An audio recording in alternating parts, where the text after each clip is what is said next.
I'm speaking with Congressman Brian Bilbray, and we do have a caller on the line. Bob is in El Cajon. Good morning, Bob.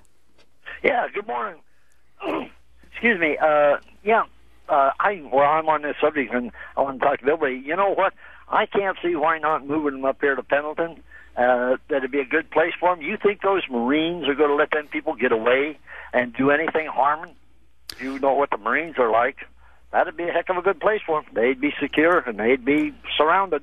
Well, Bob, I don't know if you remember, but in '06, we actually had foreign nationals detained at Miramar and thought that it was going to be a big deal. And then you remember the big riots, and there was basically was shut down. The whole operation was shut down because the facility was not designed for it, and things didn't work out. And so that's all we're saying is don't think things are this simple. Oh, by the way, you got to remember that with this population, you've got a whole different situation. Our prisons and our jails here are designed to keep people in.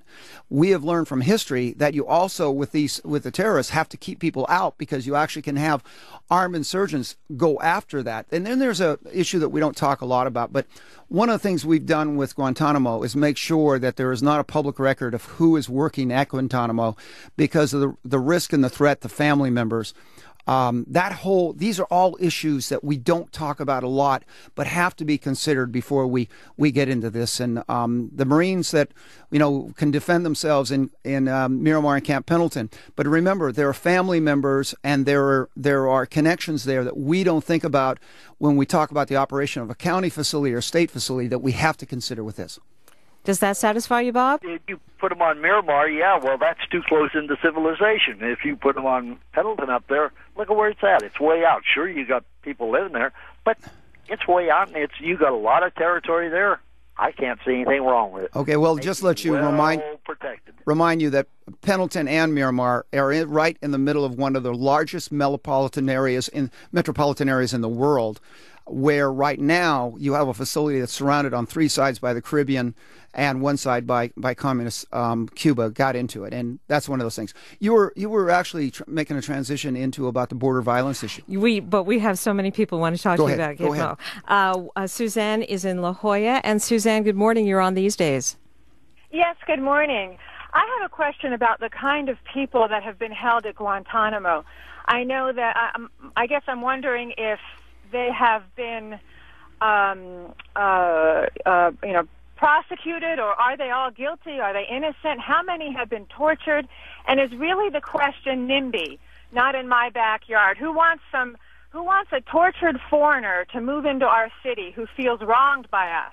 And what can we do with these people? Can each state say that they'd be willing to take a few and help them transition into our way of life, or can each country say they'd be willing to take a few? I mean, it is in our backyard, and we all have to feel responsible for how we treated these people and how they were wronged, and what we can do with this new administration to make it right. Suzanne, thank you for the question. Okay, let's clarify that we're talking about a population where 1 in 7 that has been released already is back actively engaged in terrorism. Some may say, we created this environment by detaining them, but I think most experts will say that wasn't the reality. The fact is that we probably released more than we should have, and this is one of those tough things you get to it. The documentation I've seen with the enhanced interrogation issue was 3 individuals. Let's just be upfront about this. This isn't hundreds of people. This is 3 individuals, people that actually said, we know something you don't know. We've got information that's going to cost you thousands of lives, and you can't do anything about it. That is a whole different situation where somebody is actually taunted, flaunted that they had information, and that ended up triggering procedures that I don't think a lot of us like.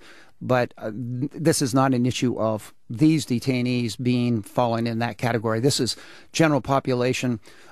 These are prisoners of war who violated the Geneva Convention by not having uniforms. So that's why they're called enemy combatants. And in most procedures, a lot of times, these people in the old days might have been taken out and shot.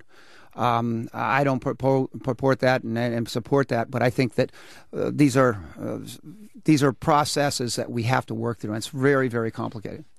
I think you've stated your case on Guantanamo Bay, and let's move on because our time is kind of short here, and we have a lot of issues to cover. I do want to talk about the border and the increase in border violence along the U.S.-Mexico border. And I saw you interviewed about the border recently. You seemed encouraged by the new attention given to this problem by the Obama administration. But I'm wondering what you see can be done now to help Mexico fight this drug war cartel. Well, I think it was one thing, especially as the chairman of the Immigration Reform Caucus and somebody who grew up on the frontier.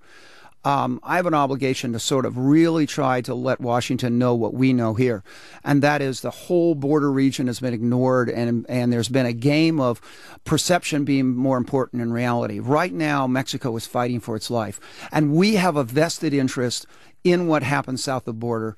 Frankly, it's like Bush was shocked when I said anything I can do to help with the Merida initiative.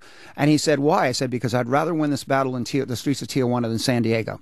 Much like FDR said, we must help our friends, win the war rather than wait for it to get to us. And I think this is one that Calderon is brave. The reason why things have gotten so ugly is because he's brave enough now to finally lance this boil and open it up that we need to clean out this problem. And we have an opportunity in the next 24 months for the new president to be able to address that. And this guy is extraordinarily brave. I just can't imagine what I would feel if I was his position with my children and the exposure there. So I think that we really need to support him and understand that the opposition party is already talking about, is already talking about negotiating with the cartels. That is a scary, scary concept. And so I guess in all fairness, what we're seeing in Mexico is much like we saw in Iraq with the so-called surge, that when you take the added effort, when you go in there and try to clean out the problem, there is going to be more violence in a short term. But it's a step that has to be taken somewhere down the line. And I think Calderon is really taking the action we need, and we should be supporting him.